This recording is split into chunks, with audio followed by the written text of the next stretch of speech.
Good afternoon, and welcome to the Wednesday afternoon conference call with Trusts Unlimited.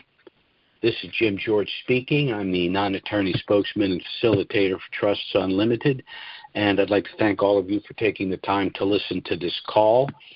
Today is December 13th. We're moving quickly through this year. I will probably have a call next week, but I may not have another call until January. And a lot could happen between now and then. I'm going to move quickly through this call. I'm going to hit a number of bullet points. I'll just see how things go. We are really being inundated with a lot of trust requests. Existing clients want to make changes, some of which may not be a good idea this late in the game, but it is what it is. And then a lot of individuals have requested our initial trust package, which we're happy to send out. So I'm going to go through this again on a bullet point basis and just see where this call goes. So let's begin. Number one, let's talk about the progress of the monetary reform. The government of Iraq is basically saying out loud all of the things that they've been inferring for the last few months and even for the last year, that we're going to be witness to their release of their new national currency, that they will be introducing the new category small notes to the ATM machines, and that effective on January 1st of 2024, the IQD will be the sole coin of the realm in country. So I don't know how else they can state that they're about to reinstitute their currency if it's going to be the sole coin of the realm, effective basically a little over 2 weeks from now. Number two, the Paris Club and the United States Treasury are now assisting the government of Iraq to collect a lot of the pilfered and stolen IQD that's floating around outside of Iraq. And particularly, they want to claw back all of the money that was stolen by Saddam Hussein. So it's taken about 20 years for them to get around to this. But now that that currency is going to have real value, it's time to take it out of the hands of the criminals. Number three, the establishment of the electronic banking system. Well, the system was established, and it's going to do a number of things. First, they're creating basically a Social Security-style retirement program. The new bank accounts are conduits for the HCL payments to the citizens. So if the citizens want to participate in the profit of the sale of oil globally, they're going to need to establish a bank account. Third, the bank accounts will facilitate the exchange of the old provisional 3-0 currencies for the new currency. And this, of course, is why the citizens are flooding to the creation of their bank accounts. Number four, Sudani has established the Private Sector Development Council, which is another indication that they're going to be growing the private sector, that they're going to be diverse. They're not just going to be able to fund their budget and all government activities through the sale of oil, but through the establishment of a thriving private sector economy, which is, of course, critical also to the revaluation of their currency. Number five, this is where the money supply argument, where the rubber really meets the road.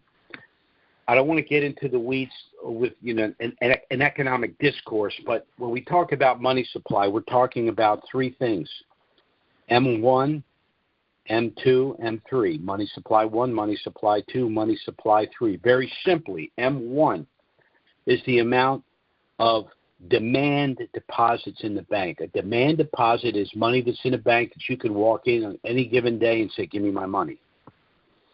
M2 is a combination of demand deposits and time deposits, meaning money that you can walk in and say, give it to me today, or money that, for example, might be in a CD, where your only access to that money before the maturation of the CD would involve pre-removal or penalty.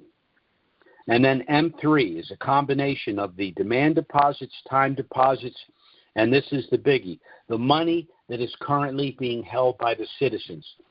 Now, because of what's been going on in Iraq for the last 20 years, a lot of citizens were very suspicious of the banking system and the government, and they were hoarding the provisional 3-0 currency. Another reason they would do that is simply because it was virtually worthless and they needed as much of it as they could get just to buy the basic things that they needed on a day-to-day basis. But the argument is that they can't revalue their currency because of M3, the money supply. It's outrageous. It can't be done. That argument doesn't fly with me for a very simple reason. When the new national currency is released, the new category small denoms are released, the 3-0 provisional currency in country will see what's referred to as a LOP, which is kind of slang for redenomination, meaning that a 10,000 dinar note will in fact be a 10 dinar note. A 25,000 dinar note would in fact be a 25 dinar note. That is a dramatic reduction in money supply vis-a-vis the amount of dinar out there. So the money supply argument, in my opinion, ignores the fact that the 3 zeros will disappear in country. Number 6, the IQD should go to a 1-to-1 with the U.S. dollar as it continues to increase in value against the dollar. Now, prior to the de-dollaration of the USD in country, the dinar would have to come back at a slight premium over the dollar in order for an Iraqi citizen to say, well, I'm going to utilize the dinar because a dollar's worth a dollar, a dinar is worth, hypothetically, let's say $1.20. So there's just more purchasing power with the dinar. But since the de-dollarization and the removal of the dollar as legal tender in country, they'll go to a 1-to-1 on their way to a Basel IV compliant rate. But in my opinion, it's basically a way station. They're on their way to a Basel IV compliant rate, meaning that they'll probably get to 1-to-1 with the dollar, float it on the Forex, and again, they'll go to a Basel IV compliant rate. Now, there's 2 reasons it's going to increase in value. One is a synthetic reason. It's just momentum. As an example, the Kuwaiti dinar, when it revalued, went up, I think it was over $7 before it dropped back down to something like $3.26. I can't remember exactly what it was. Well, that could happen with the Iraqi dinar. Once it goes onto the Forex, let's say 1-to-1 with the U.S. dollar, based on the underlying wealth of Iraq vis-a-vis or versus Kuwait, you could argue that the Iraqi dinar could go up to over $9 before it settles down to a reasonable rate. Well, what would be a reasonable rate of the dinar based on Basel IV compliance? Well, we've got a couple rates to look at. When the dinar went into a program rate, it was valued at $3.22 per dinar. Factor in 20 years of inflation and the fact that Iraq as a nation is much more Basel IV compliant. We have a much better handle on their known natural resources. They're in a much better position to bring those resources to market. And they have a lot of new infrastructure things that they plan to do, which will even bolster the value of the dinar against other paired currencies. So 322 to me seems like a ridiculously low value, although it's going to hit 322 in my opinion before it moves up higher. 345 is a number to look at. Well, what's 345? 345 is the value of the approximate value of the Kuwaiti dinar against the U.S. dollar. The Kuwaiti dinar is actually the richest currency against the dollar, $3.45 for each Kuwaiti dinar. But Kuwait's basic claim to fame is that they're a glorified gas station because all of the oil and natural resources flowing out of the Persian Gulf to the rest of the world flow through the ports of Kuwait. But the wealth of Iraq utterly dwarfs that of Kuwait. So to me, 345 is a conservative number. My conservative estimate, and this is just my opinion, but my conservative estimate of the Iraqi dinar when it hits its rightful Basel IV compliant rate has got to be north of $4. Again, they were at 322 when the country was a mess and in chaos 20 years ago. 345 is the Kuwaiti rate. So by extrapolating from that, it seems to me that the Iraqi dinar has to be north of $4. Now, effective January 1st of 2024, the Iraqi dinar will be the coin of the realm in country. It will be the only currency that they'll be able to utilize as a citizen, as a business in country for the exchange of goods and services. That cannot be done at a program rate, period. Now, yeah, they could leave it at a program rate and then it'll be a failed nation. But the only way the Iraqi dinar, in my opinion, can be the coin of the realm in Iraq effective January 1st, which is a little over 2 weeks from now, is if the Iraqi dinar has real purchasing power. And at a program rate, there's no purchasing power. So very, very, very conservatively, it's got to hit $1. Almost as conservative, it'd have to rest at 322 or 345. But again, based on the known natural resources of Iraq, their ability to bring those resources to market, all of the multiple international contracts to build their infrastructure, it's got to be north of $4. That's the math. I'm not guaranteeing that will happen, but I guarantee you that's the math. And that's where we find ourselves now. So there's really nothing more to say. I got 2 suggestions for people. Establish our Family Asset Protection Trust package, and I'm going to review that very simply here in a moment. And if you're in a position to do so, I'd suggest you buy some more dinar and perhaps a little dong as well, because that's where we find ourselves. I think we were right about the dinar. We were wrong about the timing, but that's because of all of the nonsense that's been going on, not only in Iraq, but globally, in the Middle East and globally as well. But I think we were right on the currency. It's a speculative investment, and I think those of us that have dinar are going to be very happy campers in the very near future. Now, I'd like to talk a little bit about the Family Asset Protection Trust package that we established for dinarians going back probably 15 years ago. We knew that most dinarians were hardworking middle-class individuals who, for the first time in their life, were going to be faced with the daunting task of managing an overnight windfall of substantial means. So in order to assist you, we put together a Family Asset Protection Trust package. This is the package that we've utilized for our more affluent clients, a package that has been utilized by a lot of individuals that you hear on the news, wealthy individuals, international investors, hedge fund managers, CEOs, political people, wealthy families. They all utilize this trust package.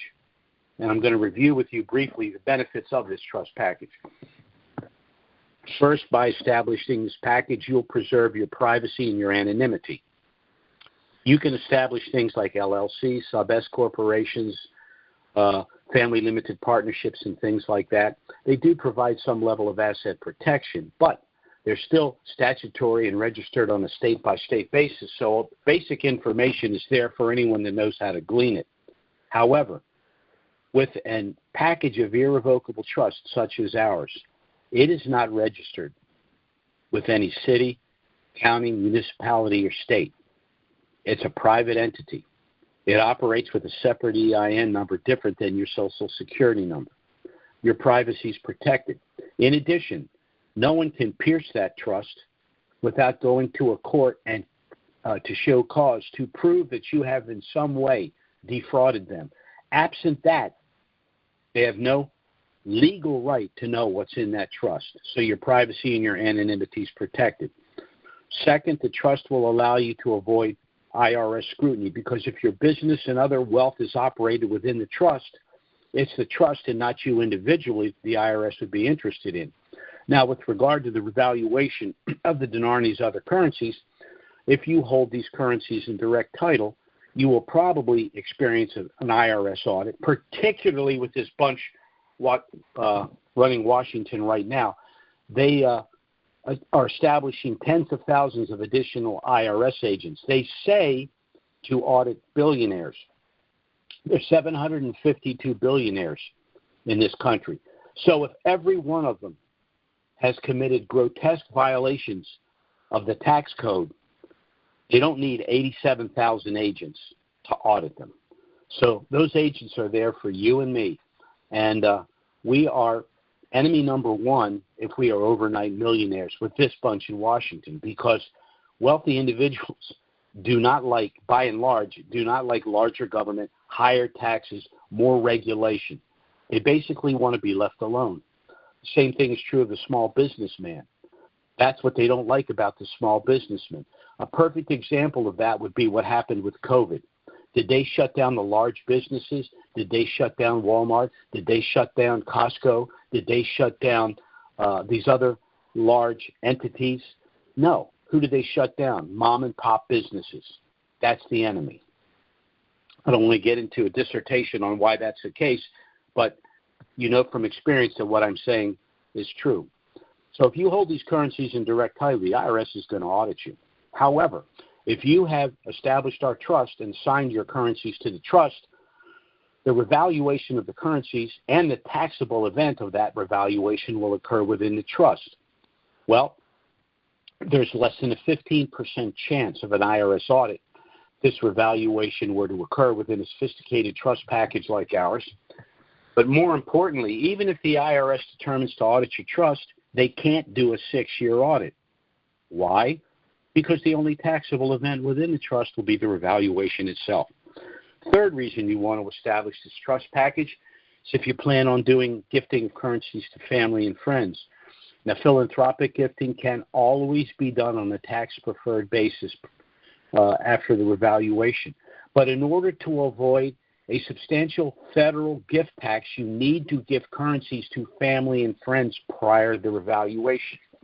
But sometimes you want to gift individuals, and at the same time, you're hesitant to give them that substantial lump sum. They could be minors, they could be students in schools, they could be individuals with disabilities, they could be individuals who have proven themselves rather irresponsible in their decisions, so you're uncomfortable giving them a substantial lump sum.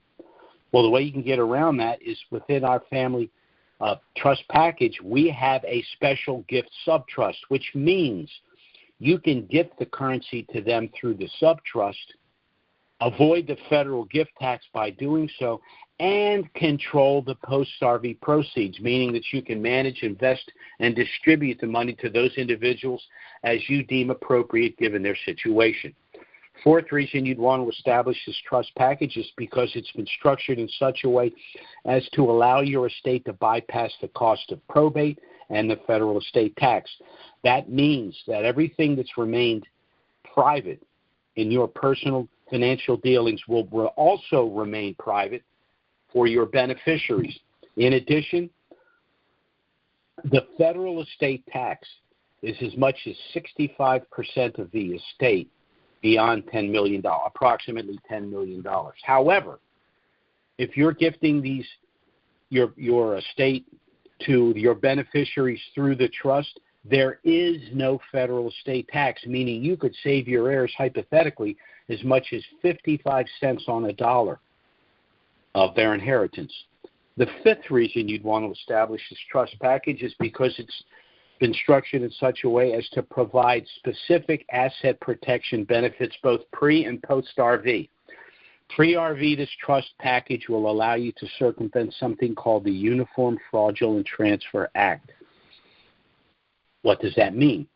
Under our system of civil procedure, you can only be sued for what you actually own in direct title or the value of property at the time you transfer it out of title to an entity like our trust package.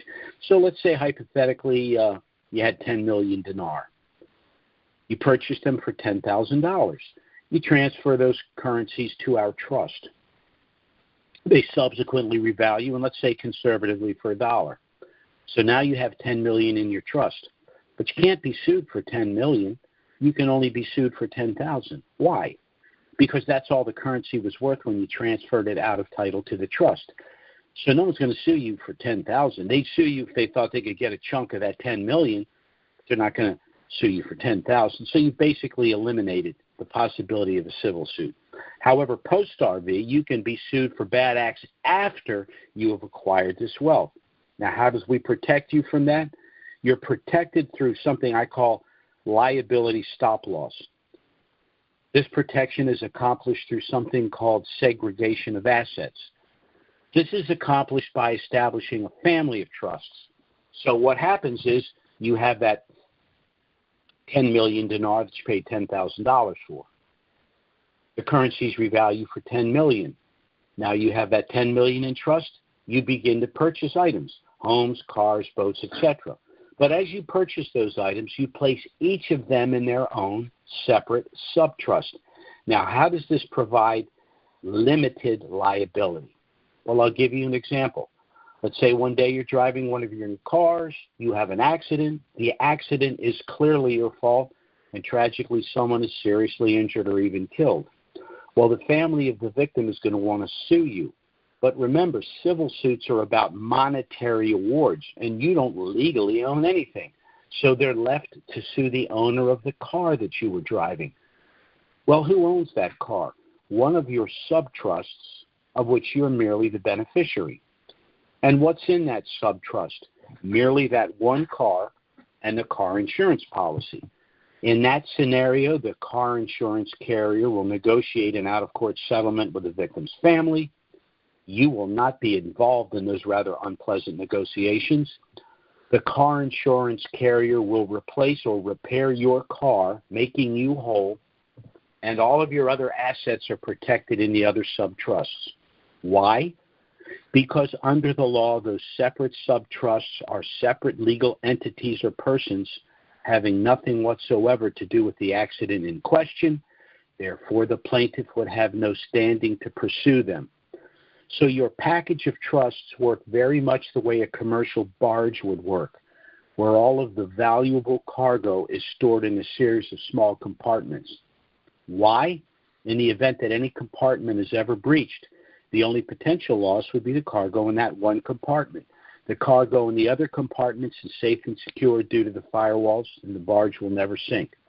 Now, this is why you need to establish this family asset protection trust package to protect this wealth from litigation and from IRS intrusion and overtaxation. And most importantly, for privacy reasons. It's no one's business what you own, how you live, the decisions you make. And the only way to protect that today in this environment is through the establishment of your asset protection trust package. Now, our trust package, as I said, was initially established for our more affluent clients. It had an initial cost of anywhere from $6,000 to $10,000. But when we made the determination to work with denarians, we knew that that price tag would be unaffordable for too many. So by simplifying the package, we've been able to reduce the cost to $3,000. Now, there are several ways you can pay for that. Pay us up front, we'll discount the price further to $2,500. If that's not possible, we even have a deferred payment arrangement. You'd make an initial payment of $525, which would basically offset our out-of-pocket costs just to produce and deliver your trust package to you. The balance of the $3,000 would then be paid in $100 monthly installments. We will charge no interest. The only proviso is once the Iraqi dinar revalues globally, any unpaid balance would need to be paid within 30 days. So with this approach, anyone that has currencies and understands the needs for getting their trust enforced and their affairs in order pre-RV should be in a position to afford to do so. Lastly, we do accept credit cards. Pay us up front with a credit card. Not only will you get the $500 discount, but the minimum payment on your card would be substantially less than the $100 a month you'd pay under our deferred payment arrangement. But we would work with you in whatever method works best for you. So If the things we've discussed here are of interest to you, I strongly suggest you contact us to get our initial no-obligation package. I will give you that information in just a minute, but I am going to go ahead and open our Q&A.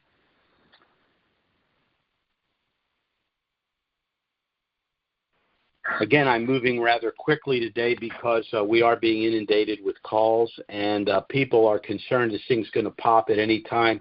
By the way, let me mention this one thing. I sincerely hope that this thing does not pop this year, because for a couple of reasons. First, taxes would be due on the profit from the exchange on January 15th. Second, we don't know exactly what the tax implications are, and we don't have enough time to compel the IRS to explain this to us in writing.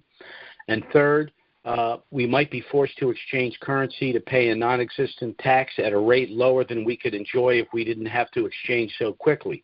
On the other hand, if we have a revaluation anytime in January, taxes wouldn't be due until April 15th, which would give us enough time to compel the IRS to confirm in writing what the actual tax status would be on the profit from the exchange, and we'd be able to hold the currency for 60 to 90 days, allowing it to appreciate further and exchange it at a rate that we feel is appropriate. So for all of those reasons, we do not want to see a revaluation before January, but obviously when it pops, and we will do whatever we have to do, get emails out, have emergency conference calls, whatever we need to do to try to make sure that we do this in an orderly fashion, the taxes are paid in a timely fashion. In my personal opinion, even though I think there's plenty of evidence in the code that this should be treated as cap gain, I have a strong suspicion they're going to call it ordinary income. And so the only thing I can tell you is what I'm going to do. If this thing pops on December 31st, I'm going to go to the bank. I'm going to exchange it for the best rate I can get. I'm going to pay the ordinary income tax, and I'm going to file for a refund citing certain sections of the code. Now, that filing for a refund, we will put on our website and in our email. So, again, if we find ourselves in a situation where we have to exchange the currency right away in order to pay the tax, then we'll at least have that documentation so you can pay the ordinary income tax and simultaneously file for a refund citing certain sections of the code. Now, it's unfortunate that we live in a highly litigious and a high-tax environment.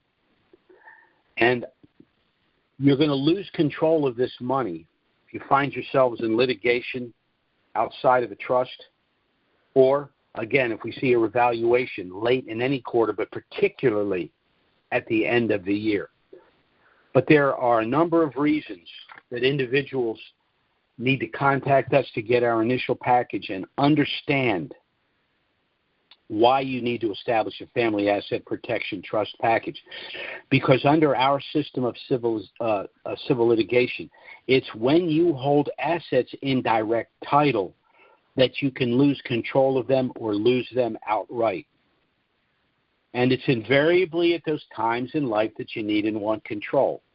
If you've lived for any length of time, you've either experienced in your own life or through friends and family things like unexpected divorce, permanent incapacitation, the onset of dementia, premature death and prolonged and complicated probate processes. Then there are, of course, investment losses, business losses, and even bankruptcies.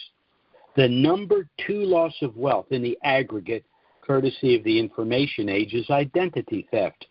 But the number 1 loss of personal wealth remains confiscation through civil litigation. Anything you own in direct title can be taken from you. So in point of fact, the only way that you can manage, protect, and control everything at all times and in all circumstances is through the establishment of a package of irrevocable trusts. And we at Trusts Unlimited will do everything we can to help you accomplish your personal and financial objectives, both pre- and post-RV, as we understand them. So again, thanks for taking the time to listen to this call. I'm going to go to the Q&A. But if the things we've discussed here are of interest, I strongly suggest you contact us to get our initial no-obligation package.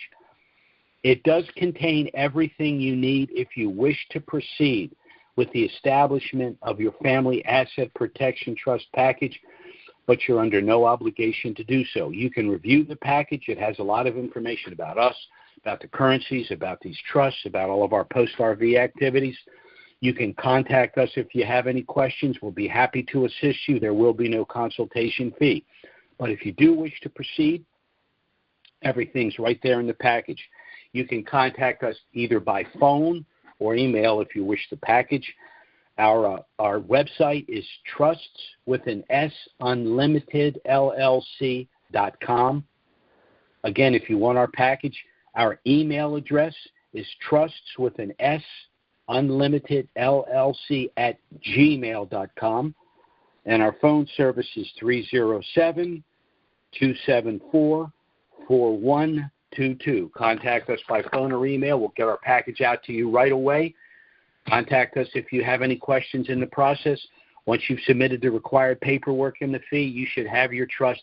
We were getting the trusts out in 3 days. We're so busy now, we've got to bump it to 10 days. That's the best we can do right now. So time is of the essence, and I would strongly suggest that you move quickly once you've made a decision to proceed. So let's go to the Q&A here.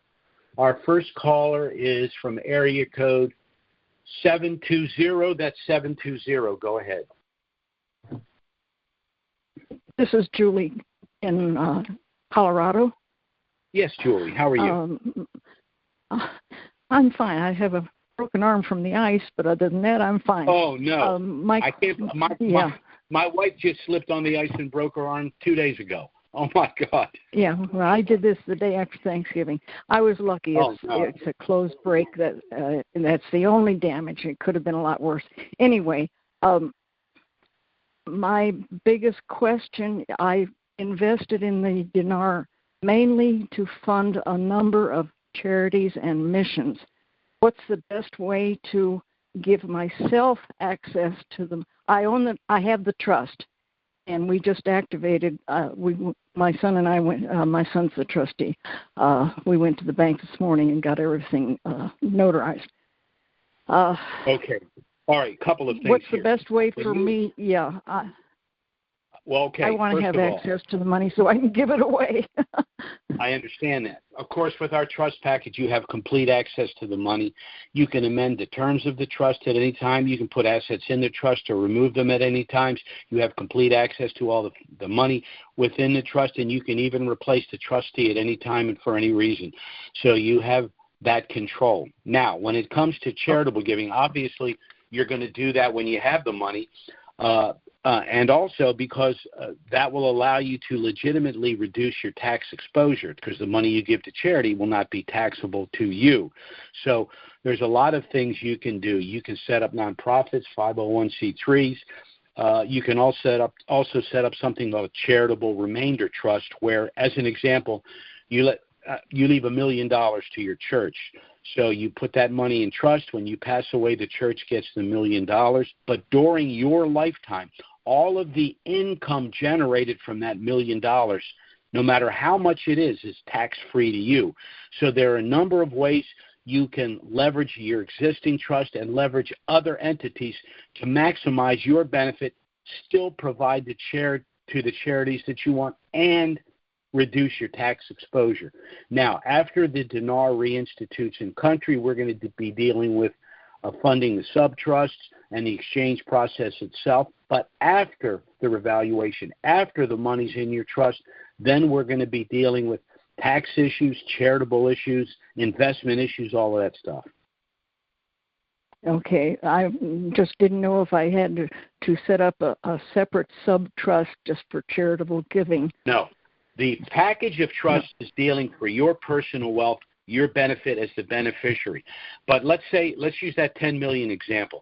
You have $10 million in your trust after you went to the bank, so you come to us and say, I'm going to keep $6 million of that for myself, and I want $4 million to go to the following charities.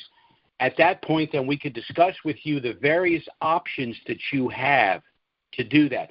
Now, you're going to want to do it, and this is another reason why we want this to happen in January, because if it happens in January, we have the whole of 2024 to establish these charitable entities in order to offset the tax liability that you will necessarily be exposed to due to the profit from the exchange. Okay. Now, I've heard something about a $17,000 limit on charitable giving. Is that per No, that's donee? not charitable giving. No, that's not charitable giving. That is the federal gift tax exemption you enjoy per person to give money to family and friends.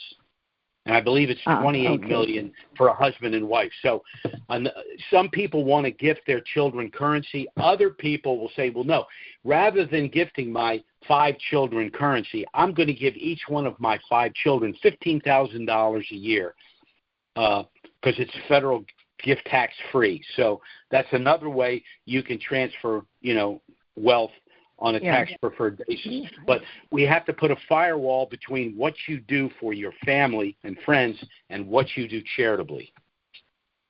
Okay. And in other words, I can get help. I can get help from your company on this, right? Oh, certainly. Advice. Yeah. Well, you'll send us an email or call and say, "Look, I have a question." Now, the $15,000 hypothetically you give your child is not eliminates a gift tax, but it's not tax deductible. If you gave $15,000 to a church, that would be tax deductible. But it's not taxable if you give it to your children within the limits. Now, if you give them money beyond the limits, there are either tax consequences or a reduction in the unified credit, which is, we're getting into estate planning. I don't want to get into that, but basically you're right. Yeah, you can give each one of your hypothetical 5 children $17,000 a year, federal gift tax free. Okay? I see. Okay. One other question. I noticed that it said somewhere in there, it said something about sending a 1099 to entities that are recipients of a gift. Is that?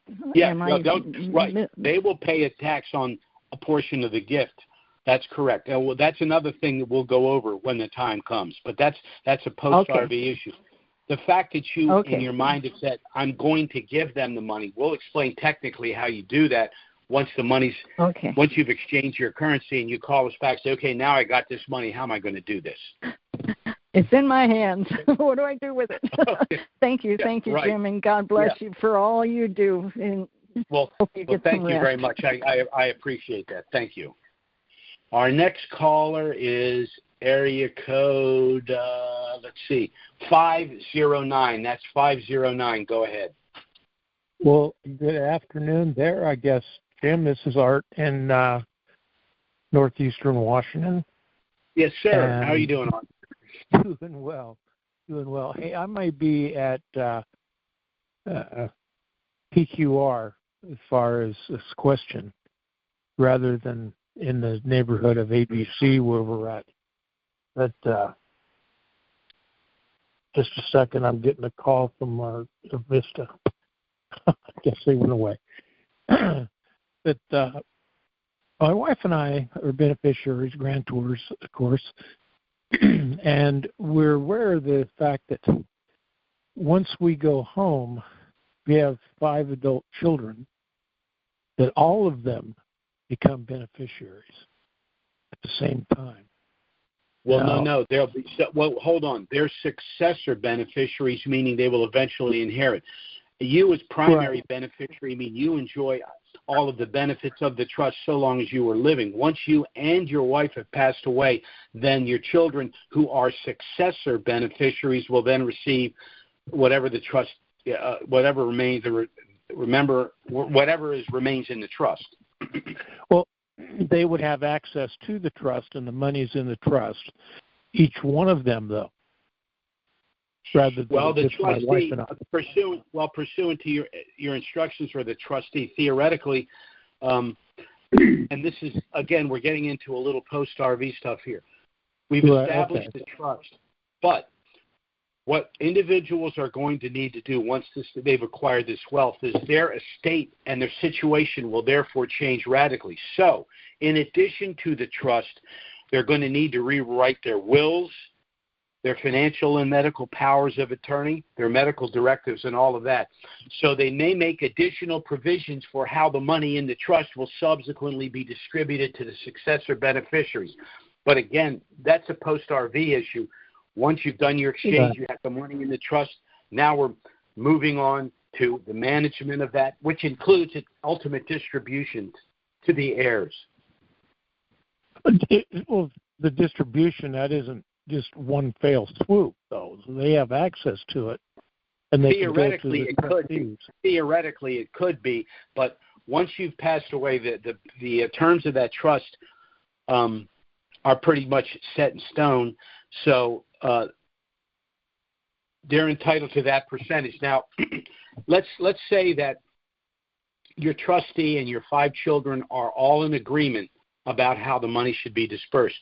Well, that won't be a problem because no one has an issue. They've all agreed on how they want it done. So, again, that's a things are going to get complicated for everyone after this money comes in because you have tax issues, you have charitable issues, you have distribution issues, you have family issues, you have investment issues. So it's going to get a little more complicated. People always seem to think, and we have a lot of wealthy clients, these wealthy people, they're on Easy Street. They don't have to get up and, take a shower and go to their 9-to-5 job. Let me tell you something. The health issues, even including suicide, are much higher for wealthy people. There's a lot more stress involved than people might imagine. Money does funny things to people. It just does. So there's going to be some management issues involved. There's the issue you have 5 children. Well, I'm not commenting about your family, but I've sat around a lot of tables where there's a lot of children, and I've been involved in screaming matches, yelling matches, food fights. I was even in a situation where one of the kids pulled out a gun. People, like I say, money does crazy things to people. It exaggerates whatever flaws they tend to have, whether they tend to be hoarders, whether they tend to be spenders, whether they tend to be high risk. It's a difficult thing to manage. It's not as easy as people might think. Can you not put in the trust in the letter of wishes for that situation that to prevent all 5 being beneficiaries at the same time, and that one or just no more than 2? No, you can't do that. You either name them or you don't name them. Well, they're all successor beneficiaries. They're all successors, but if they get the money in equal shares, one of the way people avoid that is they'll say, okay, these 2 here get 40% each, and these other 3 here split the remainder equally, and they get less than 40. Well, then that creates a problem in the family. There's certain things people need to do. For example, if people don't have medical directives, all right, meaning they don't want to be on life support, if they don't have that medical directive, they've left the decision up to the children, which isn't a good thing to do. You shouldn't put a life or death decision like that in someone else's hands. But the complication is you have 5 children, 2 children say one thing, and the other 3 say something else. So now the children are at odds for the rest of their life because 2 of them wanted to kill mom and dad, and 3 of them wanted to save mom and dad. So, that's the problem. That's why those documents need to be done, and that's why they need to be done post-RV, because after you've acquired this wealth, your objectives are going to change because the amount of wealth that's involved is dramatically changed. Okay, then. All right. Yeah, thanks, Jim. I can say Sure.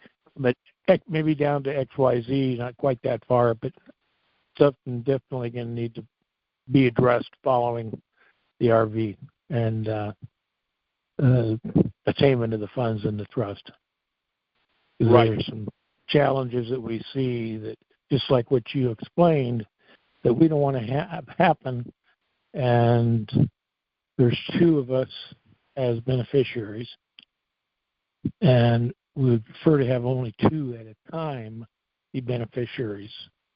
And well, that is going to create. Your children will get each other's throats for the rest of their lives. This is just my humble opinion. That's a really bad idea.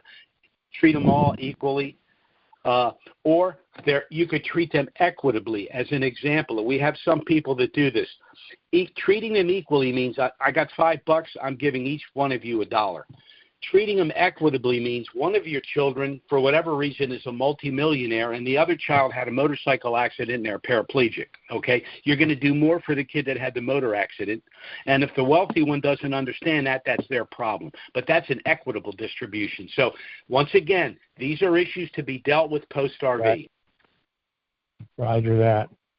I have, by the way, listened to several different individuals gain, intel, like spread out, and just like G2, to be able to get kind of the scratch on it.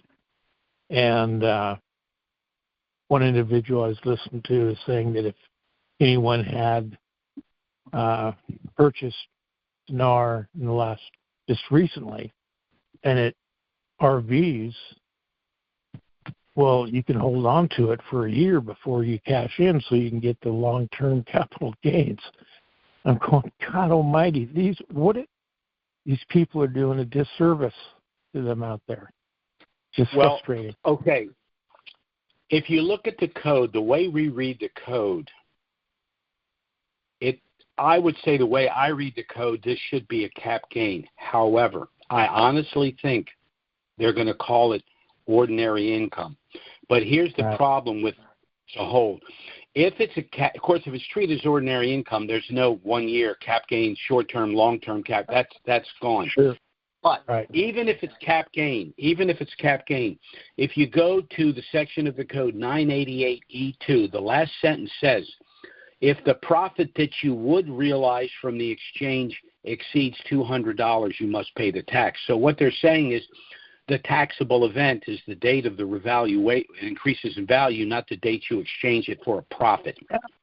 Yeah. Which is why an RV at the end of a quarter is problematic, because you're going to need to exchange the currency to pay the tax, and if you don't assume it's an ordinary income, if you don't pay the ordinary income, and it turns out it is ordinary income, you're going to pay 100% penalty on the shortfall. So, yeah. Well, I hope that's where we find ourselves. The only thing I can say is I hope that people who are also listening to that individual are listening to this, so they can get the correct information. It's pretty. Well, let's say. Well, there's people out there saying that it's not a taxable event at all, and I've said this on my call before. They're going to jail. That's straight up tax fraud. Ignorance is no excuse when it comes to the tax code, especially if you purport to be a knowledgeable person. But you're looking at 39.6% highest marginal tax, 5% millionaire surtax puts it at 44.6, 100% penalty on that puts you at about 89.2, which means you only end up with 10 cents on the dollar because someone told you not to pay the tax. You're not going to get that money back because that person can't reimburse you for the loss. Even if you win in court, they got nothing.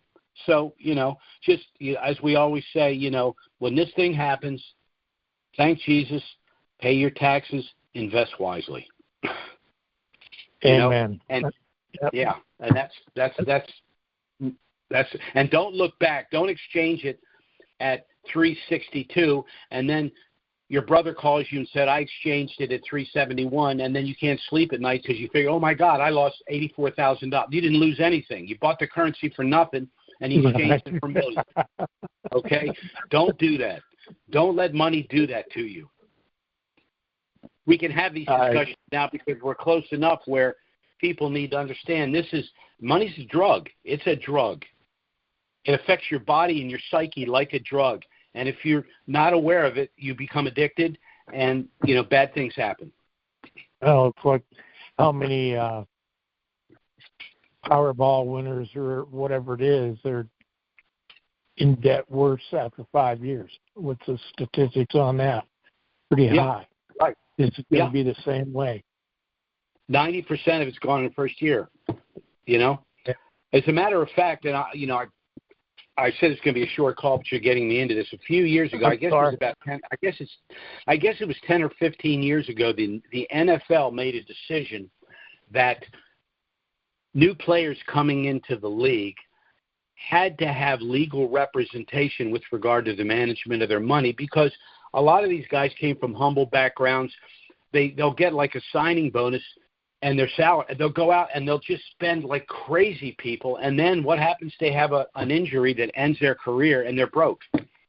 So now they've got a system where they're setting a certain amount of money. You know, they're taking the long view and they're saying, look, you're a professional athlete. Your career is a short career. You're making a lot of money now, but you're not going to be making it forever. So, you know, once again, invest wisely. You don't need 7 houses. Okay. You don't need, 11 cars. You know what I'm saying? You don't need to stay in 5-star hotels when you get traded to another team. Get yourself a little apartment. You know what I mean? So, once again, money's a drug, and you have to take control of it, or it'll take control of you. But listen, I got to move on. Yep. All right. You take care. God bless you, and keep on keeping on, my friend. Bye for now. Thanks a lot. Same to you. Bye-bye now. Our next caller is area code 301. That's 301. Go ahead. Hi, Jim. It's Larry from Maryland. Question with this process for the revaluation. One question and one aspect is, we're obviously 13th of December. The likelihood of anything happening before January, and with the thing, there would be steps that need to happen, if I'm understanding this correctly. The zeros, you need to dropping of the zeros, you need to go to Forex, it needs to revalue. How much time has to happen between each of those steps, or can it happen in a 24-hour period? Can Iraq just do that? There are 2 schools of thought. One school of thought is that the dinar will increase slowly over even a couple of years. I don't subscribe to that at all, because Iraq has a 3-year budget. They're signing multiple substantial international contracts to rebuild their infrastructure, road system, water system, electric grid, all of that. And it can't be done at a program rate. They don't have nearly the USD reserve.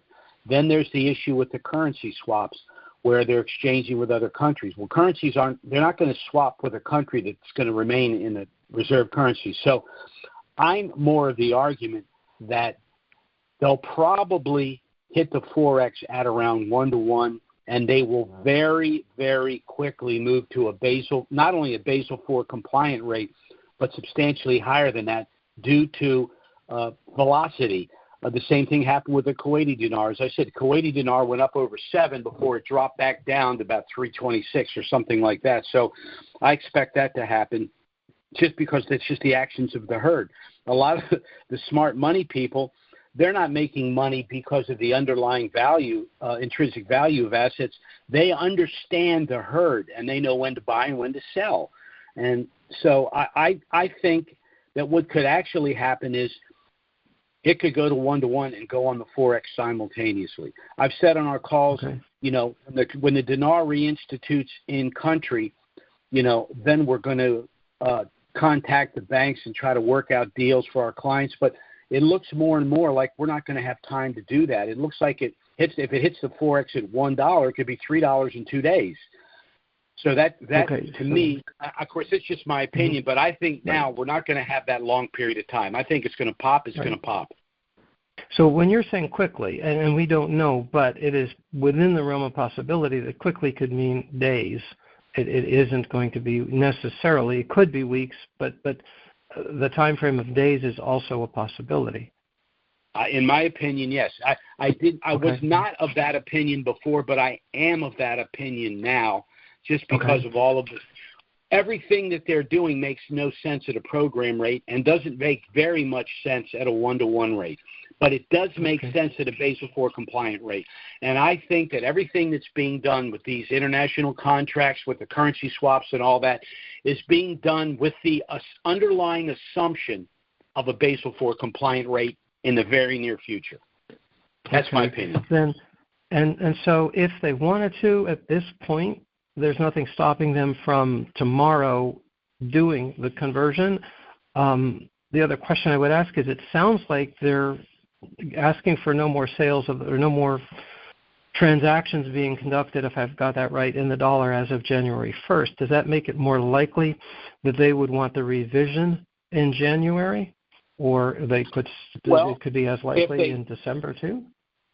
If they eliminate the use of the dollar and the coin of the realm is solely the IQD, every day that currency does not achieve its actual value, these citizens of Iraq have no purchasing power.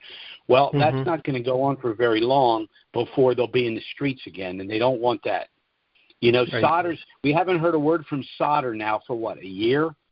Well, I can assure you, if they remove the dollar and do not see a substantial increase in the value of the dinar in country, Sadr and his crowd will be in the green zone screaming and yelling and throwing rocks the next day, in my opinion. So with that situation, does it make it more or less likely that January is a preferred revaluation time over December, or it's not easy to say? I think it would be preferred for them from an accounting standpoint. It would certainly be preferred for us as a holder of currency for all the reasons I've stated. However, if it hits on December 31st, for all we know, the U.S. Treasury is pounding them to do it now precisely because they know it's going to create problems for American citizens.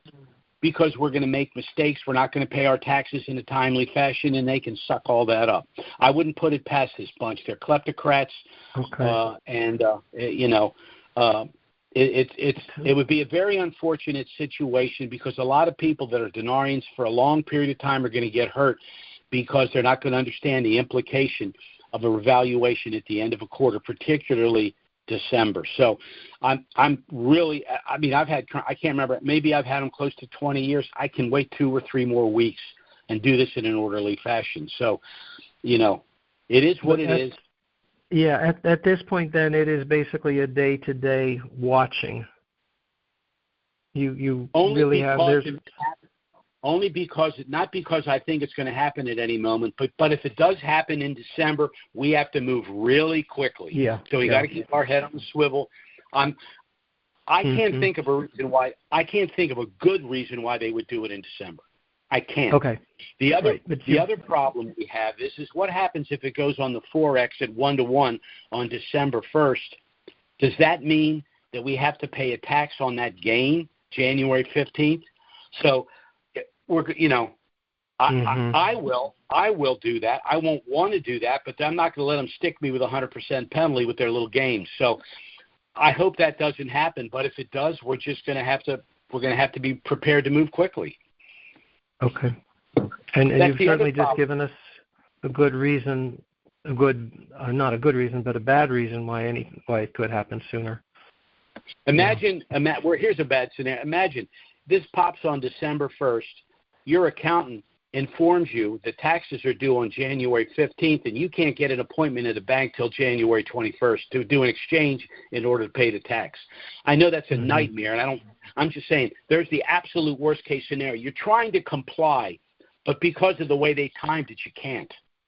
Now, I'm not saying that that'll happen or that they're planning for that to happen, but it theoretically could happen. So we just have to keep our eye on the ball. Because now it's not just a matter, when you get the end of a quarter, that's always part of the problem. Not do I go to the bank and exchange it and do I play the game to try to get the best rate I can. Now we have all the tax issues to factor in, and there's a timing there. So let's hope we don't have to deal with any of that, and we can enjoy Christmas. You would send out emergency emails if it were to do something prior to January 1st, I would hope. So. Yes. Okay. I will find the attorneys wherever they are and say, if you don't get this done, I'm going to refer the phone calls to you, and then they'll do it. Right. Okay. Thank you. Sure. All right. Bye-bye now. I know I'm getting a little loud on these calls, but I am concerned about the implications and the complications of a revaluation late in the quarter, but particularly the last quarter of the year. I don't think they're going to do that to us, but you can't underestimate this bunch in Washington. But hopefully we're looking at January. Let's see. Our next caller here is area code 978. That's 978. Hi, Jim. It's Leslie from Massachusetts. How are you? Hi. How are you, Leslie? I'm good. Quick question for clarity. So all of the Iraqi citizens have all this old currency stashed away, right? Are they going to be required to exchange that currency for the new currency? Well, if they want, they're moving to the banks in hordes right now, so they're under some compulsion to go to the bank. Now, I guess they could sit on the 3-0 currency, and they could walk into a store after the revaluation or reinstatement in country. They've got a 25,000 note, and it's still only going to be worth 25 dinar. The merchant might say, I'm not taking your 3-0 provisional dinar, because then I got to go to the bank and do the exchange and all that. You go to the bank, and you go get yourself a $25 dinar, and I'll do business with you. So either the merchant's going to take the 25,000 and go through the process of the exchange in order to do the sale, or he's just going to tell his customer, I'm not accepting the 3-0 provisional. Go put it in the bank, get yourself some real money, and then you can come back. Yeah, okay. And how is it that you know that they're going to the banks in hordes right now? Because they're saying it. If you just read any of the articles, they're saying that people are going, establishing their accounts. They have to. In order to get their HCL distribution, it's given to them through the bank account. Their retirement and their paychecks are all coming through the bank account. So if they can stay off, they can stay off the grid if they want, but they're not going to. They're not going to. Now the country is not. They're basically electronic/digital. They're transferring to that, and if you're not part of the program, you're out of luck. Got it. And just one more question. So 20 years ago or whatever, when the currency collapsed, so they had value in this currency, and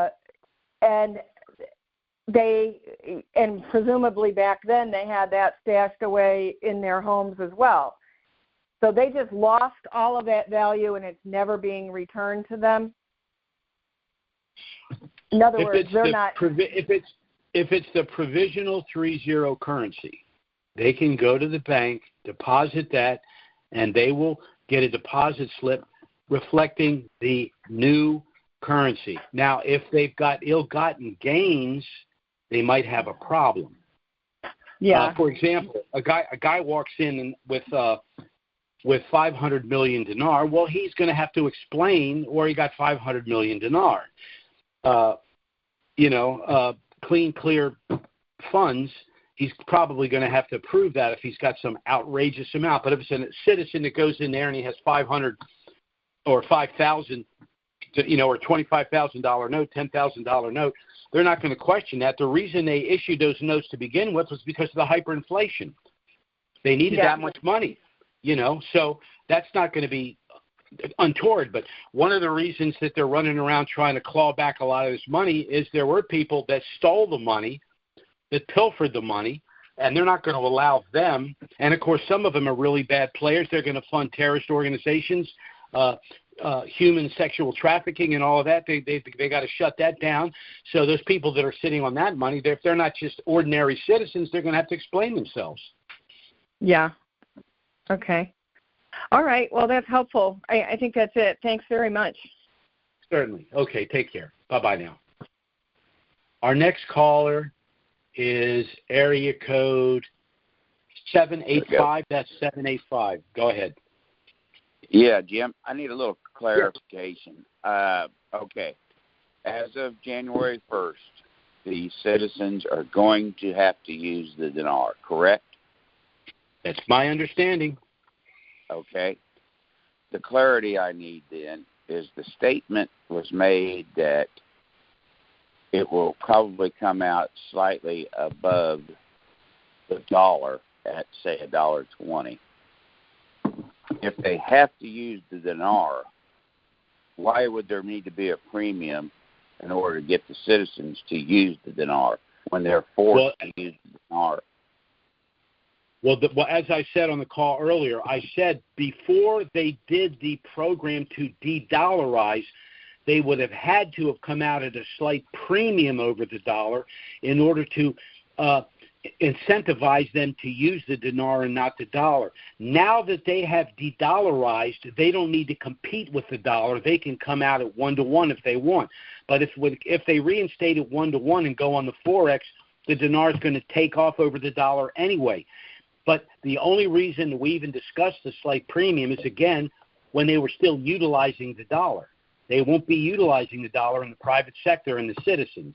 So there's no reason to come out at a premium for that purpose. Okay, gotcha. Thank you very much. That's all I needed. Sure. Bye-bye now.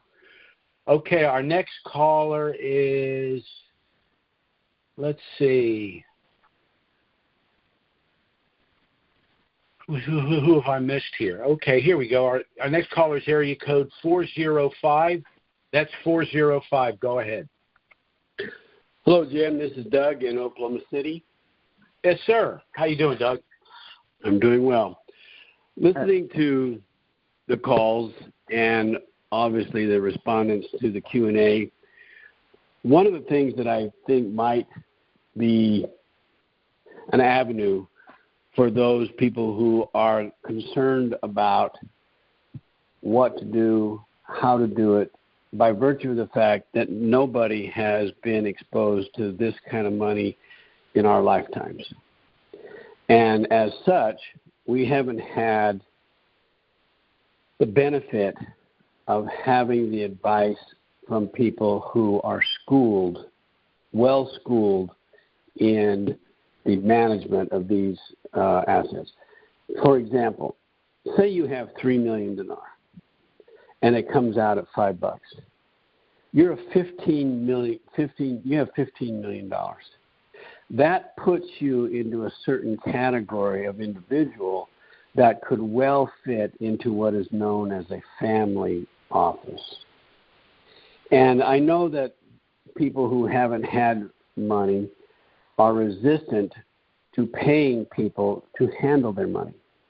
But the avoidance of mistakes by those of us who don't know all the rules is going to be far less it's going to be far less expensive to have somebody that you can trust, and it would be an interviewing process to go through these family offices, because they are tiered to where they go to certain levels, and then if you have 50 million or 100 million, it goes on up. But to have the anguish of what do I do and how do I do it, I think that really a lot of people should probably look to the potential. Now, I'm not saying go with the bank, because like you have said many times, when you go to the exchange, the bank is going to immediately try to solicit your business to basically carry them forward into a position of oversight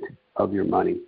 And I wouldn't trust J.P. Morgan, Wells Fargo, Bank of America, any of them, because their loyalty and their focus is to maximize the money coming into their organization, not to help you. That's my opinion.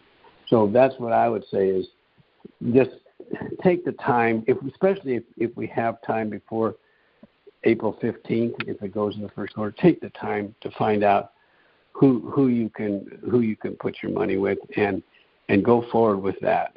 Walking around in the dark with a lot of money in your pocket and not having had that experience is going to be a disaster for a lot of people. Agreed. Agreed. But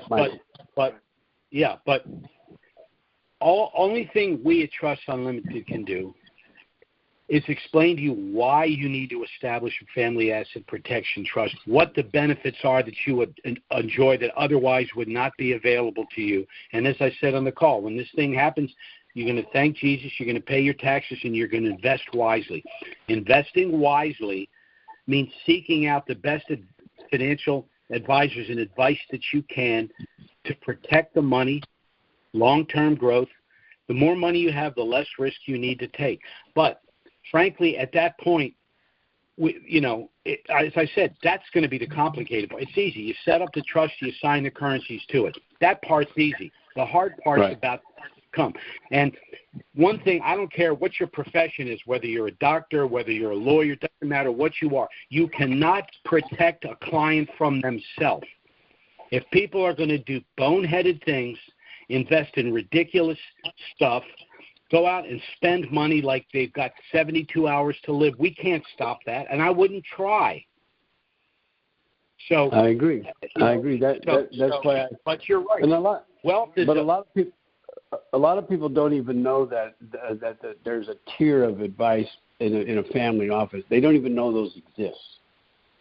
And so, from that perspective, go ahead. Well, they're going to have to learn. Yes. You know, I mean, I'm not trying to be hard about it, but I'll be honest with you. I'm not a young man. I've been involved in this for a while. I agreed to do this. I took this gig on because we were all expecting this to happen quite a few years ago. Yes, but we were. I gave my word, and I'm keeping my word. But when this thing happens, I am gone.